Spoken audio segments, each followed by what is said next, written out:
Қайырлы кеш қазақ елі. Біз бүгін Чимкент қаласының бір топ қоғам белсенділері, ұлт жанашырлары, қоғам қайраткерлері, азаматтар мынау кешегі Тараз қаласындағы шөл дала заставасындағы жаңағы жағымсыз қайғылы жағдайға байланысты өзіміздің пікірімізді білдіруге шығып отырмыз.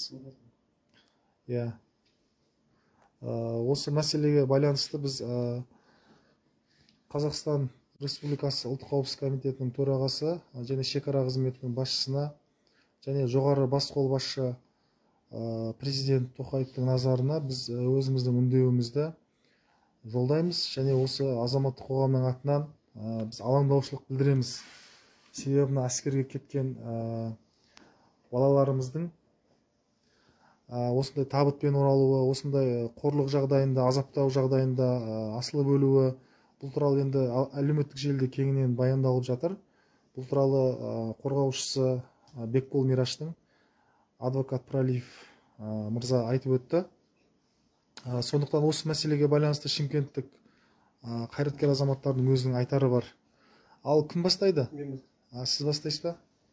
Өзіңіз таныстырып өтіңіз. Менің фамилиям Ілес, атым Түлілес, белсенді боламын, қоғам белсендісімін. Мына қиын кездегі мына Тараздағы болған шөл дала заставасындағы мына жәлдегі сержант Пралиев деген жәлдегі адвокаты, жәлдегі сол кісінің айтуы бойынша, ол кісі сараптаманың қорытындысына сүйенген, ана бала суицидке барған 2004 жылғы бала. Енді ол жердегі бұлай айтқанда айуандық десе болады. Еркек пен еркектің бір-бірін зорлауы, жердегі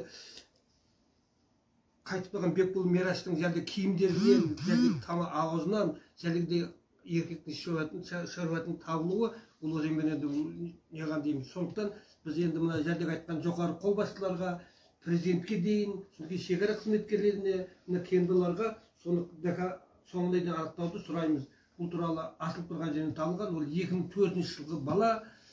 Сол туралы мен жердегі осыны соңына дейін тергеуі де бары анық-қанығын анықтау сұраймын. Бұл жабылып қалмау керек, бұл үлгі болу керек. Міне кейінгі осы күнге дейін болып жатқан жердегі әскери деңгейдегілерге үлгі болу керек. Мен айтайын. Бұл енді қазақ халқына бұл енді бұдан төмен азғындық жоқ деп ойлаймын енді. Бұл азғын болып кеттік-ау мына оқиғадан кейін. Сондай ой келеді, өйткені мынау өзіміз отан қорғаушы деп жіберген балаларымызды айырылып отырмыз.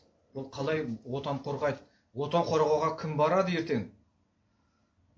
Бұл мұның бәрі мына біздің менің ойымша әскери құрамда, әскери блоктардың бәрінде де осындай әлімжеттік, тағы да басқа да мәселелермен суицидқа баруы, ол жақта тәртіптің болмауы, мына жоғарғы басшыларының немқұрайлы қарауы, өз қызметтерін асыра пайдалануы, немесе өз қызметтерін дұрыс орындамауы. Сондықтан бұл оқиға дұрыстап зерттеліп, сарапталып, тиісті жазасын алу керек. Нелер істегендер басшыларда жазаларын алу керек. Өйткені осының бәрі мынау немқұрайлылықтан, өз қызметтерін дұрыс пайдаламағандықтан болып отыр. Сондықтан бұл келешек біздің балаларымыз қалай өз отанын қорғауға барады деген ой туады. Соны назарда қалдырыңыздар. Мына прокуратура, сот қызметкерлері, әскери прокуратура бұны соңына дейін зерттеліп, сарапталу керек. Мен бір ауыз айтсам, Роман Құламанұлы, пенсионермін. Бұл жағдай біздің қоғамымыз қаншалықты дертке ұшырағанын көрсетіп тұр. Өкінішке орай ол әскери бөлімдерге де өткен бұл ауру. Қоғамымыз былайша айтқанда үлкен аурудың алдында тұр. Бұл мәселені алдын ала алмаса, біз құрдымға кетеміз, мемлекетімізден де айырылатын жағдайымызға болуымыз мүмкін. Бұған жауапты қызметкерлер отставкаға кету керек деп есептеймін мен, КНБ-ның басшысынан бастап, пограничный службаға шейін. Ал соны жасаған, оны бір адам жасай алмайды, оны 5-6 адам жабылып жасаған болса керек. Солардың ұрықтары көп екен ақыры. Соларды піштіріп жіберу керек болатын болса. Басқаларға сабақ болсын. Не деген сұмдық бұл? Тоқаев мырза, Елді басқаратын болатын болсаң, дұрыстап басқар. Басқармайтын болсаң, орныңды босат. Көтере алмайтын қылышты беліңе байлама. Или тәртіпке шақыр бәрін. Жұртты атуға приказ беруге мықтысыңдар. Ал әскерде тәртіп орнатуға шамалары келмей ме? Сондықтан бұл дерттен біз айырылмасақ болмайды.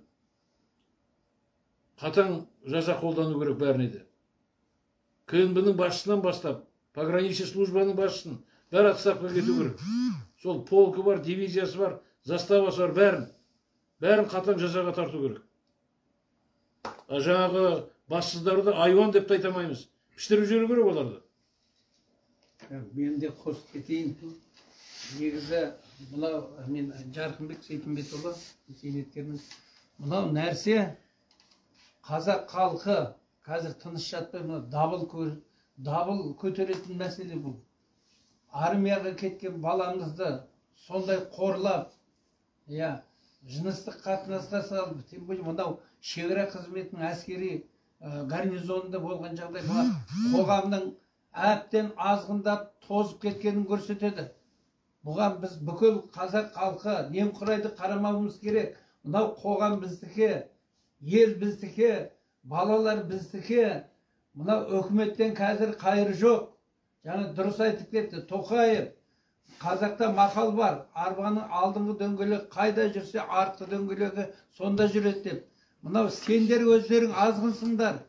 Мынау қоғамға қазір адал, әділетті қоғам құралмай келатсыңдар. Барлық жерде арамдық, барлық жерде пәре, барлық жерде залымдық. Бұл қашан тыйылады? Міне осының нәтижесінде қазір қоғам осындай азғындыққа барды. Мына Шымкенттің өзінде қанша? 3 әскери адам, әскери солдатымыз псих болған. Неге псих болады олар? Сап-сау келген бала қалай псих болады? Ол жаңа ол бүкіл мына Қазақстан армиясында бар. Бүкіл бір жерде естіп жатырмыз. Асылып қалған бұл бір мына баламыз емес. Талай асылып қалғанын да естіп жатырмыз. Тоқаев, бәрі саған байланысты. Өйткені қазір бізде президенттік басқару, жөндеп басқар. Міне сен де 70-ке келдің. Енді ақылың кірген шығар 70-ке келгенде. Давай басқар жөндеп. Мынау сайлауды әділ өткіз. Бәрі мына сайлаудың адал, әділ өтпегеннен осы уақытқа дейін арам сайлау болып келді. Арам сайлауды арамдар сайланып келдік. Мінекей солардың нәтижесі қоғамды аздырдыңдар, қоғамды арамдадыңдар. Нәтижесінде мінекей балдарымыз, армияға барған балдарымыз зорланып, асылып, псих болып келіп жатыр. Тоқтатыңдар бұндай бассыздықты. Ассаламу алейкум.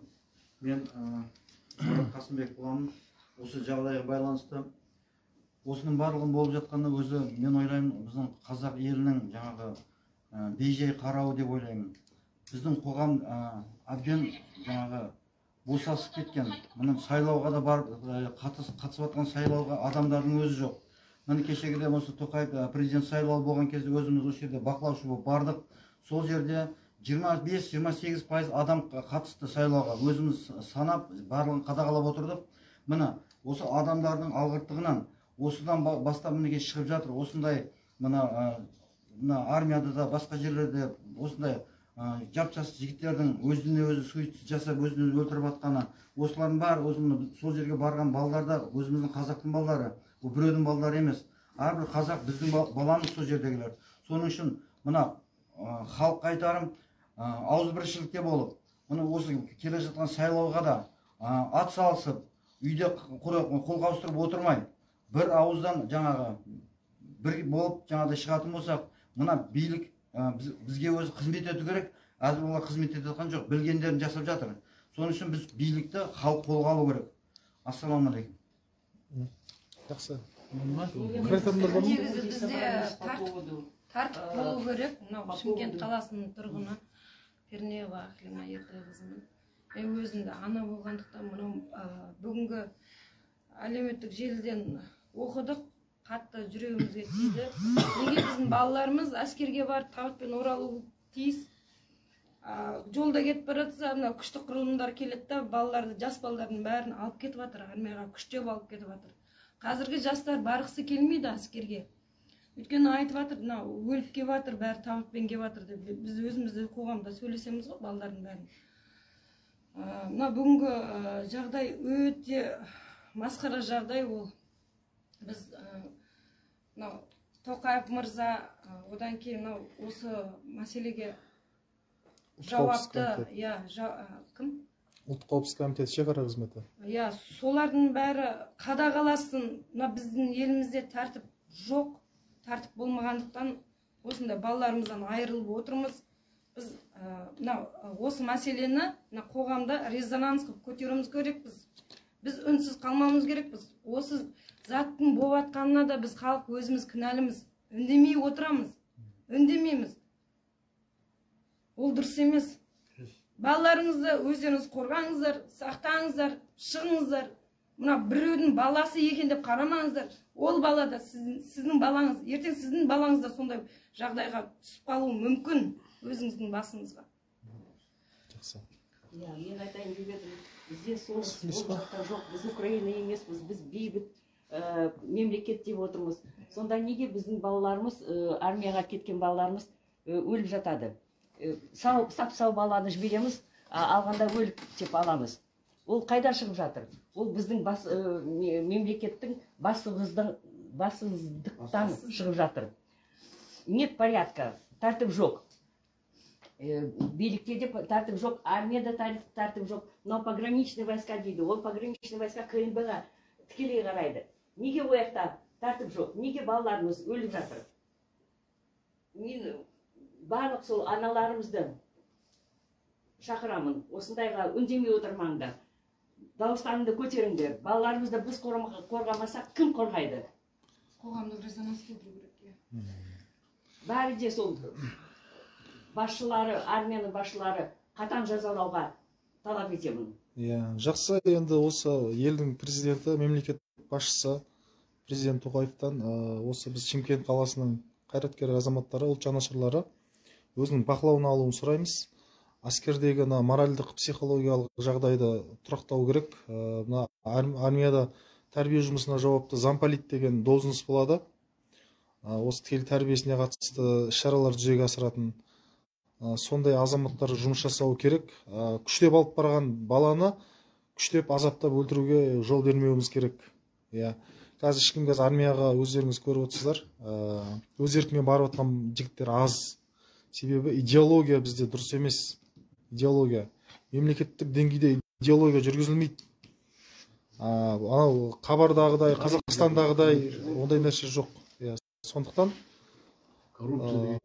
осы нәрселерді президент мемлекет деңгейде қолға алып, өз назарына бақылауына алуы тиіс. Жақсы, сау болыңыздар.